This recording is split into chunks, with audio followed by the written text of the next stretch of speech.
ټولو نه اول خو موږ تاسو د میډیا ولا ډېر شکرګزار یو چې تاسو خپل قیمتي وخت نه موږ ته همکاري وکړله او موږ سره په دا پروګرام کې شرکت وکړو د تاسو په وساتت سره چې موږ دا اوس خلکو ته ورسېږي او د منشیات خلاف یو قسم اویرنس خلکو کې وشي. نو د آی جی کې پی کې آر پی او بنو ریجن بنو او د ډي پی او صاحب د هدایات سربراهي مطابق چې انفارمیشن ملو شوی وي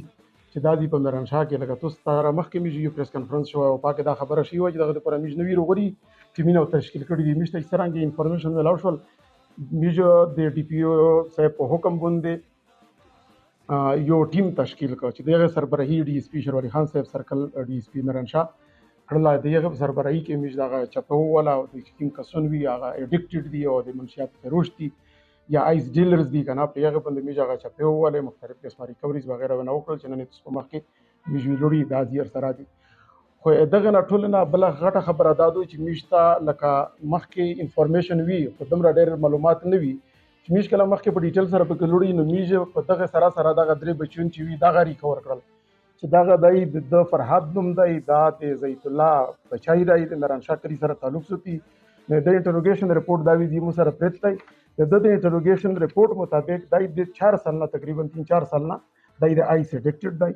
او د مختلف قسمه کسونه سره دی پټ شوی دی لکه دا وی د دغه مطابق چې د رحیم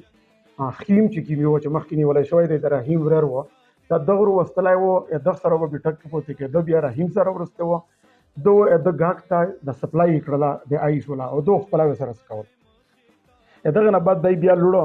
په بونډا پول باندې دا یو طاهر نمیږي یغه یو اډا جوړه کړی و بیا د یو سره یو نیم کول پته شو چې په هغه کې آرمي دی د غلې وکړې کړلې آرمي فایرینګ کړو یو کس په کوم شو و دای په کې زخمی و د سی ام ایچ هسپتال ته وړو یغه نه پاتې بیا وړل پیرنټس ته حواله کړو په چون کې دای بیا کسونه ونه خوسته دی چې په هغه کې څو نور ریاض نمیږي او یو بل کس دای دغه د بیا سپلای کړله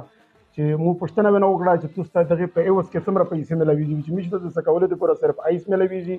او ګایز وګا چای مړی خرچا چدو دا غملويږي بیا د چې کلمو د انټروګیټ کې د نمو د انفارمیشن او خوستل چې مزید داسې بچیون شته اته په علم کې چې وی چې هغه په سکول کې وی یا په کاغه کې وی په کالج کې دي یا د غاس په معاشره کې ګرځي چې دغه کو د په نشاندهي باندې مو بیا د دوه کسان چې وی دغه ریکور کړل چې دا د مولا خان بچون دی د پلور د آیس اډکټډ د امو سره دا وی زیدای مو گرفتار کړی دی په دغه کیس کې د عبدالرحمن نمیږي تقریبا 8-9 سال ایج دی د بلی چې د سترورر دی دا بلال نمیږي دغه دی اصل نه خانه بدوشتي د باندې نه مایګریټ شوی دی اسمران شاتر غوړي دی سرای د پاهل کې پوتې کیږي نو دی په نشاندهي باندې میج دغه چې وی دغه ریکور کړل تاسو په وساتت سره لکه مثال میج دا وی چې میډیا ته دا میسج لوړ شي چې دا دی په نار وزیرستان کې د خشیب بهقونی وشي د لعنت خلاف لکه میج یو مهم چلوي او دغه لپاره میج ریکوست وکړي چې ریهابیلیټیشن سنټرز چې وي میجغه ته تاسو په وساتت سره دا اپیل کی چې می سره په دا کې کوآپریشن وکړي او کچېره داس وی په نارت وزیرستان کې دا شای چې دای دا روان دی هم د خلاف پر کمپین شری کړی دی او کچېره داس وی چې په نارت وزیرستان کې یو ریهابیلیټیشن سنټر جوړ شي ډیره زبردست خبره وي چې می دا وی د خلک په مقابله علاج کوي.